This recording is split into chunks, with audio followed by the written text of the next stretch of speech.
नमस्कार दोस्तों, मेरा नाम है कृष्ण मिश्रा। आप सभी का जीएस कर्मयोगी में भरपूर स्वागत है।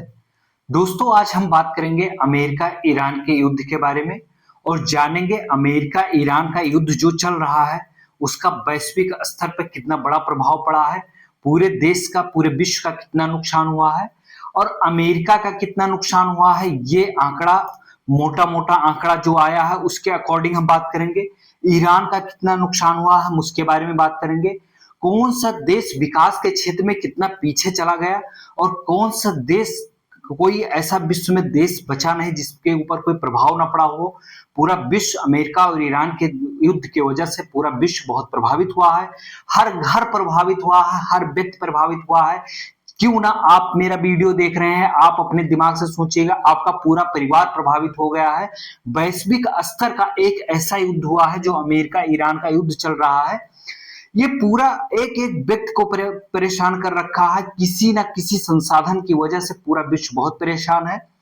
खासकर देखा जाए तो इस समय पेट्रोलियम तेल और एलएनजी के लिए, यानी कि जिसको एलपीजी आप कह रहे हैं, उसकी सप्लाई ना हो पाने की वजह से हर व्यक्ति बहुत परेशान हुआ है।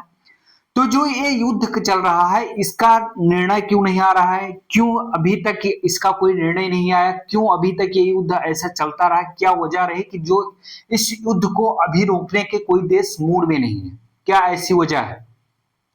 तो हमने इससे पहले पूरी कहानी बताई थी कि अमेरिका जो है और ईरान पहले बहुत अच्छे, 1979 से पहले बहुत अच्छे मित्र थे। अमेरिका, ईरान और इजराइल ये सब बहुत अच्छे मित्र थे। वहां की सरकार बदलती है, कहाँ की, ईरान की सरकार बदलती है और वहां की सरकार जो है इस्लामिक स्टेट अपने देश को, ईरान को घोषित कर देती है। जब किसी राज्य को या किसी देश को आप एक धर्म को कठोर बना देंगे और एक दायरा बना देंगे कि हमारा देश जो है इस धर्म के अकॉर्डिंग चलेगा और उसको थोप देंगे उस देश के ऊपर, उस देश के व्यक्तियों के ऊपर, तो उनकी जो मानसिकता है वो संकीर्ण हो जाएगी धीरे धीरे।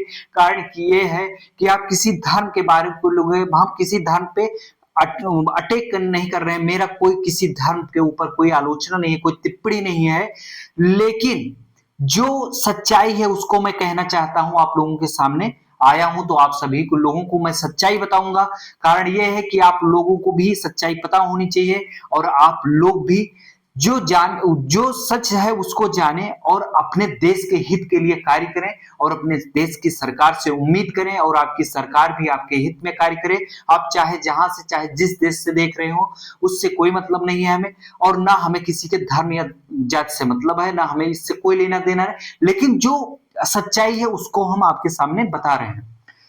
अब ईरान जो है अपने आप को इस्लामिक स्टेट घोषित कर देता है। जब ईरान में एक धर्म हो गया, तो जब धर्म आएगा तो सबसे पहले आपको जितने धर्म में टर्म कंडीशन, जितनी उसमें कुरीतियां, आडंबर और जितनी प्रथाएं हैं उसको आपको फॉलो करना पड़ेगा।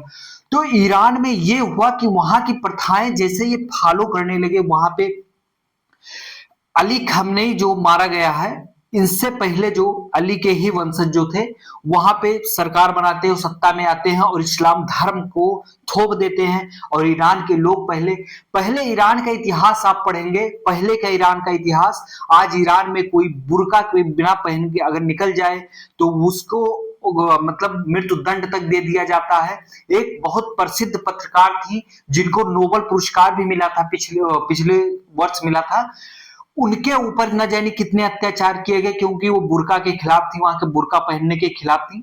तो आप जब पहले ईरान का इतिहास पढ़ेंगे, सबसे बहुत पुराना इतिहास पढ़ेंगे, तो आप पाएंगे कि ईरान देश जो दुनिया का सबसे फ्लेक्सिबिलिटी वाला देश था, वहां पे कोई पहनावा ओढ़ावा के लेकर के कोई कठोर प्रथाएं नहीं थी, ना कोई वहां पे कोई ऐसा डांबर था, ना वहां के लोग कोई मतलब अंधविश्वास में था, ना कोई प्रथाओं को पालन कर रहा था। पहले ईरान जो है दुनिया के सबसे ओपन, जैसे लोग बोलते हैं मैं बहुत ओपन माइंडेड हूं, तो ओपन माइंडेड लोग वहां पे थे ईरान में। लेकिन वहां पे जब धर्म आया तो धर्म अपने आप में धीरे धीरे अपने चारों तरफ इर्द गिर्द अपने आप को बांध दिया, और जब लोग उस धर्म के आसपास बंध गए तो उसको वो व्यक्ति कोई भी व्यक्ति हो, कोई भी इंसान हो, जिसको बताया जाएगा, आप जिसके बारे में, जैसे बच्चा पैदा होता है घर में, जिस माहौल में पैदा होगा, हम उसको जिस बात को बताएंगे, सिखाएंगे, उसका मानसिक विकास भी वैसे धीरे धीरे होते जाएगा। और उसका उसी प्रति, किसके प्रति हमें प्यार के बारे में बताना है तो उसका उस वस्तु के प्रति प्यार हो जाएगा, जिसके प्रति हमें नफरत बताया जाएगा उसके प्रति नफरत हो जाएगी। तो ईरान में जब इस्लामिक स्टेट बना तो ये अपने आप को इस्लाम, अब मैं बता दूं, जो ईरान इजराइल आता है, इजराइल जो है वो यहूदियों का भी पवित्र भूमि माना जाता है, ईसाइयों की भी पवित्र भूमि मानी जाती है, और इस्लाम वाले इस्लामिक भी कहते हैं इजराइल उनका जो है पवित्र भूमि है। तो तीन धर्म का एक ही जगह जो है वो पवित्र भूमि मान गई। तो इजराइल में सबसे ज्यादा यहूदी हैं भाई, पहले इनके संबंध बहुत अच्छे थे।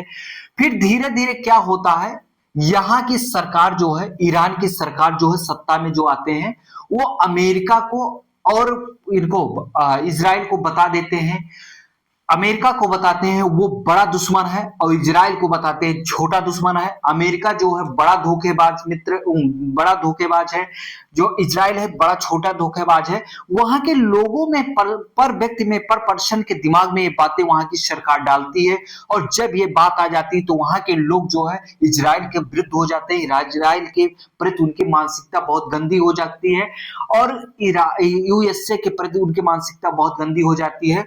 बस वहां के जो सत्ता में बैठ के रोटियां सेक रहे थे, उनका तो मजा आ जाता है कि अब तो मैं यहाँ पे राज करूंगा।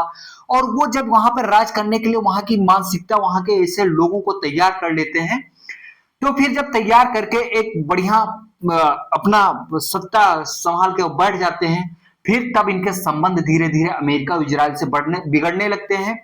और इतने नहीं बिगड़ते हैं कि इतने बुरे हालात में आ जाते हैं कि क्या बताएं। फिर उसी बीच न्यूक्लियर एनर्जी, ग्रीन एनर्जी बनाने के लिए पूरी दुनिया बहुत तेजी से अग्रसर है। पूरी दुनिया जो है पर्यावरण, क्लाइमेट परिवर्तन को देखते हुए, जलवायु परिवर्तन को देखते हुए ग्रीन एनर्जी की तरफ बहुत तेजी से पूरी दुनिया बढ़ रही है पर्यावरण को बचाने के लिए।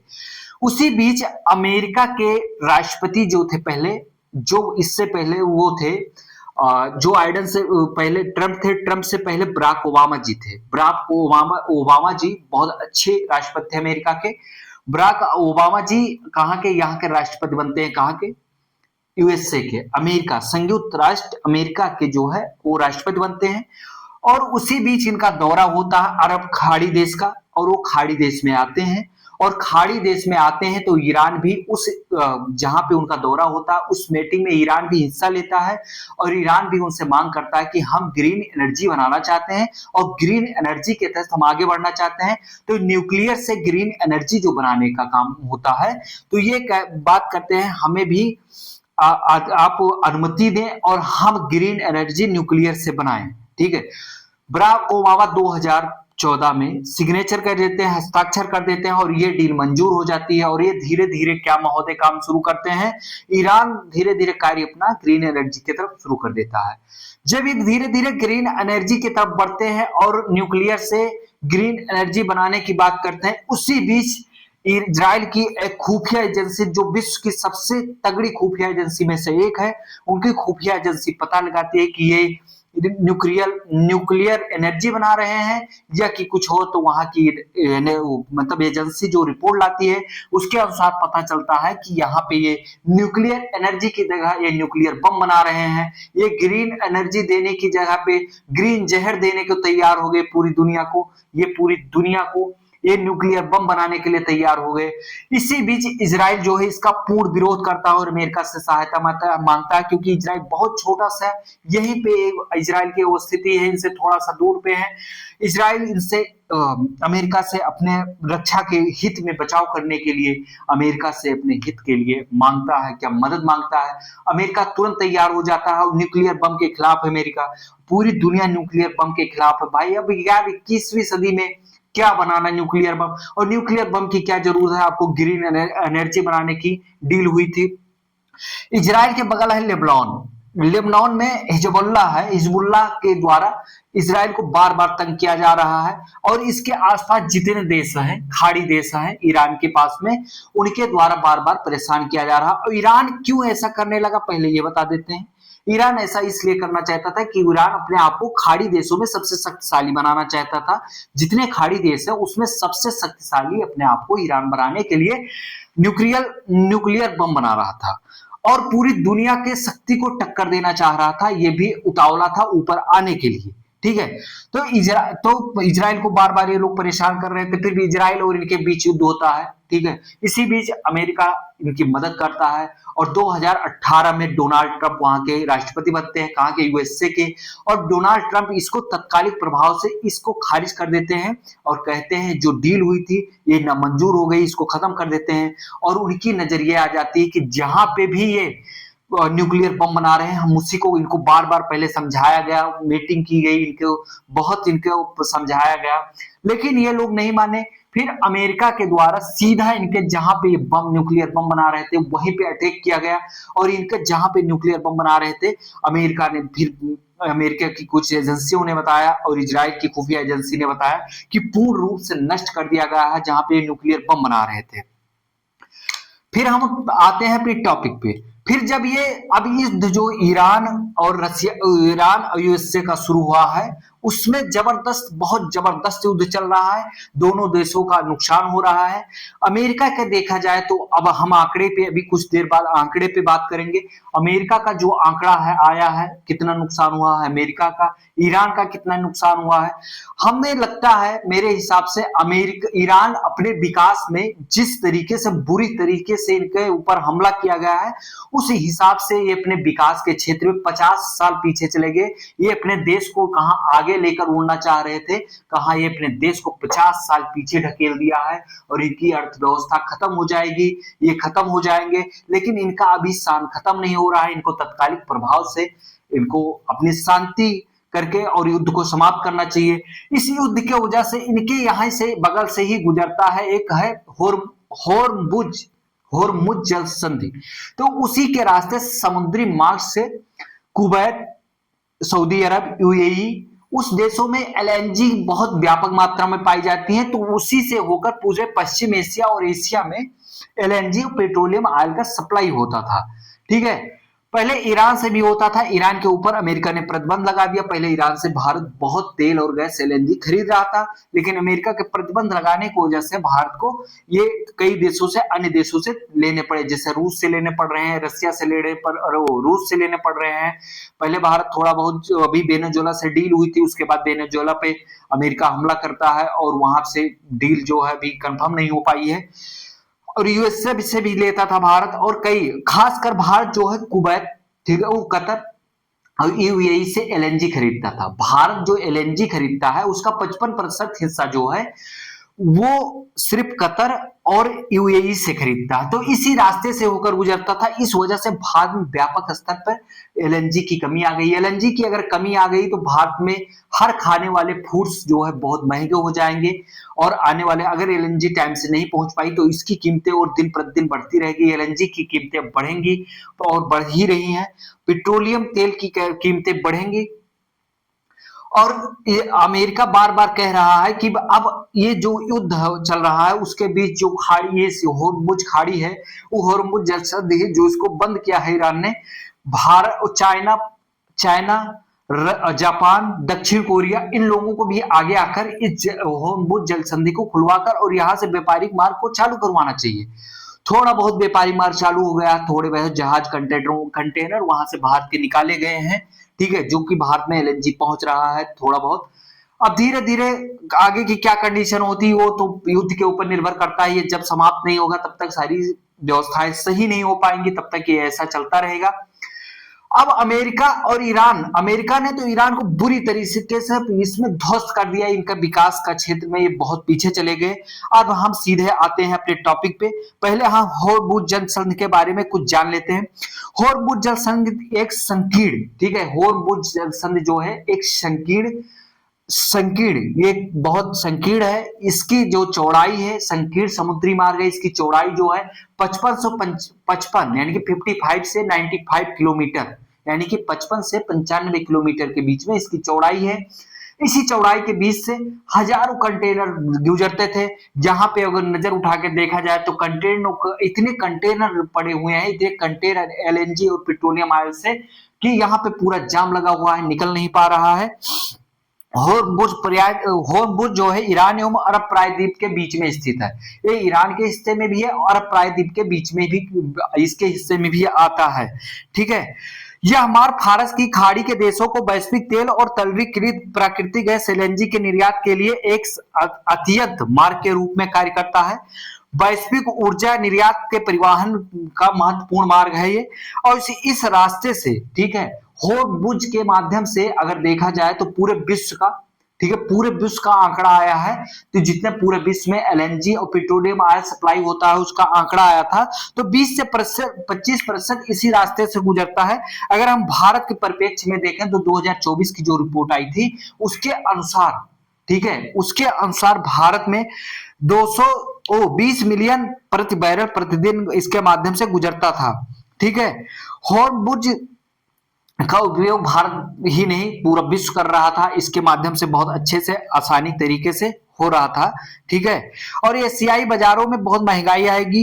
होर्मुज तेल निर्यातकों में जैसे यहां से हमने बताया भी सऊदी अरब, कतर, कुवैत, ईरान, इराक, इन सब माध्यम से होकर खाड़ी देशों से होकर के जाता था, जैसे कि जापान, चाइना, भारत। ठीक है, ऐसे देशों में, दक्षिण कोरिया में निर्यात किया जाता था। भारत कच्चा तेल का आयात लगभग 40% करता था और इसी माध्यम से, और लगभग 55% एलएनजी आयात इसी माध्यम से, इसी रास्ते के माध्यम से, समुद्री मार्ग से करता था। ठीक है, अब हम बात करेंगे किसका कितना नुकसान हुआ। एक बहुत महत्वपूर्ण, इस वीडियो में हमने पिछला वीडियो बनाया था, उस वीडियो को बताया ही था, लेकिन हम फिर बता दे रहे हैं, पेपर के पॉइंट ऑफ व्यू से बहुत जरूरी है और सबकी जानकारी की वजह के लिए बहुत जरूरी है। यूएसए ने जो ईरान के ऊपर अटैक किया, उस अटैक को किस ऑपरेशन के नाम से जाना जाता है? उस ऑपरेशन का नाम है यूएसए ऑपरेशन एपिक फरी। क्या नाम है? यूएसए ऑपरेशन एपिक फरी नाम है ये। ठीक है, खर्ग द्वीप ईरान पर हमला हुआ था। ठीक है, बहुत जबरदस्त हमला किया था यूएसए ने। उनका जो है, जो पेट्रोलियम और गैस एलएनजी निर्यातक क्षेत्र था, वहां पे बड़ी बड़ी मशीनें ईरान लगा रखा था, उस पर खर्ग द्वीप पर बहुत जबरदस्त अटैक किया था। वहीं से बंदरगाह भी है, वहां से निर्यात करने में इनको बहुत आसानी होती थी, और उसी द्वीप को, खर्ग द्वीप को यूएसए ने उड़ा दिया था। सबसे बड़ा नुकसान तो इनका हाथ पैर वहीं से काट दिया जहां से सबसे ज्यादा पैसे आते थे, सबसे ज्यादा इनकी इकोनॉमिक को बढ़ावा देती थी। इनका देश इतना मजबूती अर्थव्यवस्था में चल रहा था, तो वो किसकी वजह से? पेट्रोलियम तेल के निर्यात की वजह से, एलएनजी के निर्यात की वजह से। तो खर्ग द्वीप को, ईरान में जो खर्ग द्वीप है जो बन रहा है, उसी से होकर, उस रास्ते से होकर, वहीं से कंटेनर सब लोड होते थे और अन्य देशों को जाते थे। ठीक है, तो खर्ग यूएसए ने क्या काम किया? इनका हाथ पैर काटने के लिए सबसे पहले क्या काम किया? किसी व्यक्ति को मारने के लिए, उसका हाथ पैर काटने के लिए क्या काम किया? खर्ग द्वीप को सबसे पहले यूएसए ने उड़ा दिया और खर्ग द्वीप वहां से खत्म हो गया, पूर्ण रूप से खर्ग द्वीप खत्म हो गया। ठीक है, अब हम बात करेंगे, आते हैं कि अमेरिका का कितना नुकसान हुआ है और ईरान ने जो जवाबी कार्रवाई की है। हमने तो बताया कि ईरान पूर्ण रूप से खत्म हो गया है। अभी इसका कोई आंकड़ा नहीं आया ईरान का कि ईरान का कितना नुकसान हुआ, अभी कोई आंकड़ा नहीं आया है। लेकिन अमेरिका का कितना नुकसान हुआ है, इसका मोटा मोटा आंकड़ा हम लोगों के सामने आ चुका है। तो उस मोटे मोटे आंकड़े को हम लोग जानेंगे। अमेरिका का जो एयर डिफेंस सिस्टम है, एयर डिफेंस सिस्टम जो है, अमेरिका जो खाड़ी देश है उनमें अपने एयर डिफेंस सिस्टम, सैटेलाइट और सैनिक अड्डे बना करके, जो खाड़ी देश के जैसे जॉर्डन, सऊदी अरब, यूएई देश थे, वहां पे अपने सैटेलाइट लगाया था, रडार सैटेलाइट सिस्टम को लगाया था, जिससे मिसाइल को रोका जा सके, अटैक ना कर सके। और यहाँ पे अपने वो क्या बोलते सैनिक अड्डे बना रखे थे, अपनी ऑफिस बना रखे थे, जो वहां पे क्या किया गया, ईरान द्वारा बहुत जबरदस्त हमला किया गया, बहुत बड़े बड़े धमाके किए गए, एक नहीं लगातार कई हमले किए गए। और इसी बीच एक बहुत बड़ी खबर आई है, अमेरिकी एयर डिफेंस एवं अमेरिकी सैटेलाइट को निशाना बनाया गया है। अमेरिकी एयर डिफेंस सिस्टम जो लगाए गए थे खाड़ी देशों में, उसको बहुत बड़ा निशाना बनाया गया। किसके द्वारा? ईरान के द्वारा। ईरान तो, यहाँ की ईरान में कोई ऐसी मिसाइल अभी नहीं बनाई गई है जो ईरान से मारी जाए और यूएसए तक पहुंचे जाए। इतनी लंबी रेंज की कोई भी मिसाइल नहीं बना पाया है ईरान अभी। लेकिन अब ये क्या काम कर रहा है कि ये लगातार जो सैन्य अड्डे हैं, जो एयर डिफेंस सिस्टम है, जो सैटेलाइट सिस्टम लगाया है यूएसए ने, अमेरिका ने, वहां पे ये बार बार अटैक कर रहे हैं। एयर डिफेंस सिस्टम पे ईरान ने बहुत जबरदस्त हमला किया है। इसी बीच सबसे बड़ा नुकसान जो हुआ है जॉर्डन में, Jordan airbase third third airbase missile system, जो थर्ड जो मिसाइल एयरबेस सिस्टम था, वहां पे अटैक किया है।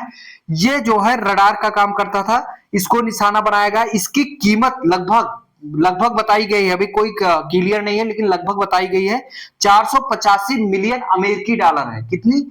485 मिलियन अमेरिकी डॉलर है। जो थर्ड एयर डिफेंस सिस्टम था, जो रोकने का, मिसाइल रोकने का रडार काम करता था, वहां पे ईरान ने हमला किया, और एक बार नहीं कई बार किया है, और 485 मिलियन अमेरिकी डॉलर का नुकसान हुआ है। ठीक है, फिर हम बात करते हैं फिर उसकी ये बैलिस्टिक मिसाइल जो थी, ये लंबी दूरी की मिसाइलों को रोकने का काम करती थी। जितने ईरान के पास लंबी दूरी की मिसाइल थी, वो अगर ईरान अपनी देश से मारता है अन्य देशों के ऊपर या अमेरिका के ऊपर, तो इसको रोकने का काम कौन कर रहा था? ये air defence system, third air defence system missile कर रही थी। अमेरिका द्वारा जैसे अमेरिकी द्वारा जो सैन्य अड्डे, बिल्डिंग या ऑफिस या जो कुछ भी बनाए गए थे खाड़ी देशों में, वहां पे बार बार नुकसान किया गया है। किसके द्वारा? ईरान के द्वारा निशाना बनाया गया, वहां पे बार बार हमला किया गया है। तो उसका आंकड़ा जो आया है, जो वहां पे इतना ये अटैक किए, तो क्यों किए, तो उस पे कितना नुकसान हुआ है? 310 मिलियन अमेरिकी डॉलर हुआ है। उसका नुकसान जो है अमेरिका को 310 अरब अमेरिकी डॉलर हुआ है। ठीक है, फिर हम बात करते हैं 3 एयरबेस पर ईरान ने बार बार हमला किया है। वो 3 एयरबेस अभी तक जानते हैं कौन कौन से हैं। इसी बीच रूस ने एक क्षेत्र की सैटेलाइट तस्वीर ली है। रूस ने एक सैटेलाइट तस्वीर ली इसी बीच में, और उन्होंने वो उस क्षेत्र की तस्वीर ली जहां पे ईरान ने अटैक किया था, यूएसए के क्षेत्र पे, जहां पे सैन्य अड्डे बनाए थे, अपनी मिसाइल रखे थे, या जहां पे इनके सैन्य अड्डे थे, वहां की तस्वीर लेकर, और तेहरान जो है ईरान की राजधानी है, उसके साथ साझा किया है।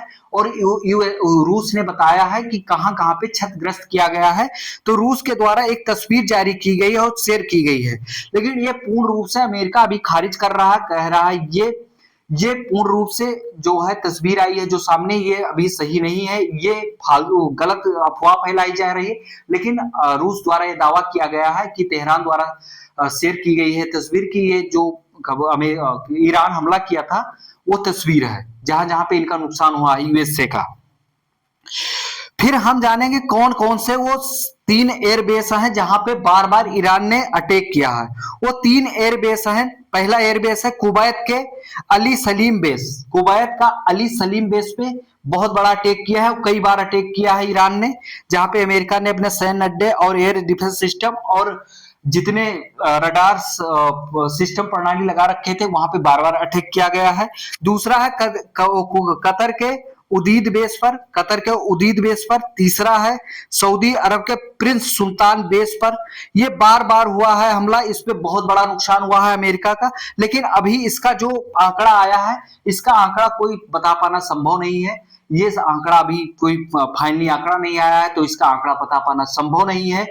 ठीक है, फिर हम बात करते हैं कि कितने दिनों में कितना नुकसान हुआ है। अमेरिका रक्षा विभाग द्वारा बताया गया है, अमेरिका के रक्षा विभाग द्वारा यह बताया गया है कि 6 दिनों में 11.3 अरब, ठीक है, 3 अरब अमेरिकी डॉलर का नुकसान हुआ है। 6 दिनों का सैन्य खर्च आया है, इनका जो नुकसान हुआ है सैन्य खर्च आया है, वो 6 दिनों का खर्च आया था यूएसए का 11.3 अरब अमेरिकी डॉलर। ठीक है, फिर 12 दिनों का खर्च जो बताया गया है वो 16.5 अरब अमेरिकी डॉलर बताया गया है। ईरान के जवाबी कार्रवाई में अमेरिका का कुल नुकसान जो हुआ है, उसका अगर हम पूरा परसेंटेज देखें, जो जितनी उनकी अर्थव्यवस्था, उसका जो पूरा अगर देखा जाए, जितना उनका खर्च है, अमेरिका का जितना खर्च है, ईरान इतना ज्यादा मारा है, इतना बड़ा बड़ा आंकड़ा आया है। लोगों को लग रहा होगा कि बहुत ज्यादा यूएसए का नुकसान हुआ है, लेकिन जो आंकड़ा आया है आप सुन के हैरान रह जाएंगे। वो आंकड़ा मात्र यूएसए के खर्च का 1% है। मात्र 1% है, कुछ ज्यादा नहीं है। तो सोचिए इससे यूएसए का कितना ज्यादा खर्च है।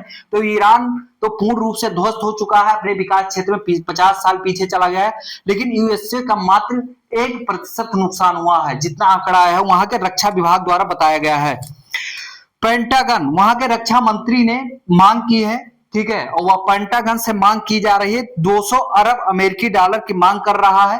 पेंटागन से जो है 200 अरब अमेरिकी डॉलर का मांग किया गया। उनका वहां के रक्षा मंत्री को कहना है कि खराब इंसान को मारने के लिए तो पैसे लगते ही हैं, तो जो खराब इंसान है उनको मारने के लिए पैसे खर्च करना पड़ेगा। और पेंटागन ने 200 अरब अमेरिकी डॉलर की मांग की है कि अभी और खर्च लगेगा और खराब लोगों को मारना चाहिए। और वहां के उन्होंने बताया कि खराब लोगों को मारने के लिए पैसे लगते हैं। सोच सकते हैं आप कि उनके पास इतना पैसा है, इतने संसाधन है, तो कितने बढ़िया बेहतरीन उपयोग कर रहे हैं। इसी बीच में एक बहुत बड़ी खबर हो, बहुत बड़ा मामला होता है पाकिस्तान अफगानिस्तान के बीच में। पाकिस्तान जो है अफगानिस्तान के ऊपर अटैक कर देता है और पाकिस्तान अफगानिस्तान के एक नशा मुक्ति हॉस्पिटल पर अटैक करता है। वहां पे लगभग 400 लोगों की जान चली गई। इसी बीच इन दोनों देशों के बीच बहुत ज्यादा तनाव उत्पन्न हो गया। और चाइना का पड़ोसी देश है अफगानिस्तान, तो चाइना जो सबसे ज्यादा पैसा इन्वेस्ट कर रखा है इस समय पाकिस्तान पर कर रखा है। और चाइना किसी हालात में नहीं चाहता है कि प्रेजेंट टाइम पे अब उसका कोई भी पड़ोसी देश कोई युद्ध करे। और जहां जहां पे चाइना ने सबसे ज्यादा इन्वेस्ट कर रखे थे वहां पे इनका बहुत बड़ा भारी नुकसान हुआ है। इसी बीच अफगानिस्तान और पाकिस्तान का जो तनाव हुआ है, इस बीच जो तनाव उत्पन्न हुआ है पाकिस्तान और अफगानिस्तान का, चाइना नहीं चाहता, क्योंकि चाइना में ऑयल क्राइसिस आ चुका है। ठीक है, चाइना बहुत परेशान है इस समय, इसलिए साइलेंट बैठा हुआ है, एकदम से न्यूट्रल हो गया है, अपने आप को न्यूट्रल कर दिया है। लोग बहुत बड़ी बड़ी बातें कर रहे थे लेकिन चाइना के बारे में, लेकिन वो सारी बड़ी बड़ी बातें गायब हो गई। असलियत जो है आपके सामने तस्वीर आ ही गई है।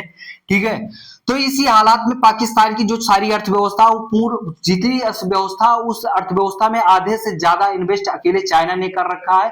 अगर चाइना और पाकिस्तान का युद्ध होता है तो इसके बीच पाकिस्तान का नुकसान नहीं होगा, इसमें सबसे ज्यादा नुकसान जो है चाइना का होगा। क्या लोग इस पे सवाल उठा रहे हैं, क्या भारत के पास ये बहुत बड़ा मौका है कि पूरी दुनिया जहां अमेरिका और ईरान के युद्ध में बिजी है, ठीक है, क्या भारत के पास ये बहुत बड़ा सुनहरा मौका है? चीन चुपचाप बैठा हुआ है, अफगानिस्तान पाकिस्तान के बीच तनाव चल रहा है, क्या भारत पीओके पे कब्जा कर सकता है? पीओके पर जो पाकिस्तान ने कब्जा कर रखा है, भारत क्या अपने अधिकार में कर सकता है? ये लोगों की बहुत बड़ी जो है आशंका जताई जा रही है। लेकिन भारत यहाँ पे बहुत शांत, भारत की जो नीतियां है बहुत अच्छी है, भारत अपनी जगह पे बहुत अच्छा कार्य कर रहा है।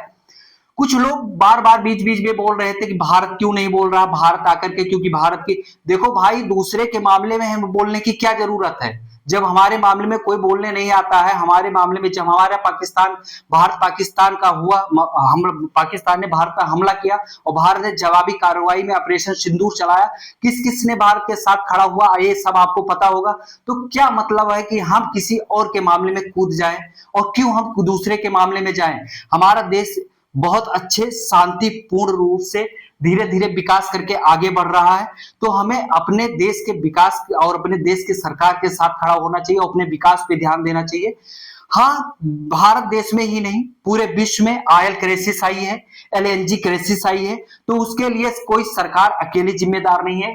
आप सभी को पता होगा हारमुज जलसंधि जो बंदा है, उसी की वजह से यहाँ पे ऑयल जो है सप्लाई नहीं हो पा रहा था और एलएनजी सप्लाई नहीं हो पा रहा था। धीरे धीरे आने वाले टाइम पे सारी व्यवस्थाएं सही हो जाएंगी तो सारे सप्लाई हो जाएगा धीरे। और जब मांग नहीं उपलब्ध हो पा रही, चीजें महंगी हो गई है, तो उसके लिए कोई देश का जिम्मेदार कोई सरकार जिम्मेदार नहीं है। आपको यहाँ पे अपने देश की सरकार के साथ खड़ा होना चाहिए, आपके देश की सरकार की जो कहे वो आपको करना चाहिए, ना कि अपने मर्जी से फालतू का ट्वीट पोस्ट और अनर्गल बातें करके आपस में विवाद करना चाहिए। ये सब कोई मौका नहीं, अपने देश के साथ खड़ा होने का मौका है। यही वो मौका है जो भारत पीओके पे अटैक करके अपने हिस्से में भी ले सकता है। तो आप सभी लोग क्लास को देखिएगा बेहतरीन और शेयर करिएगा, सब्सक्राइब करिएगा। जय हिंद, धन्यवाद।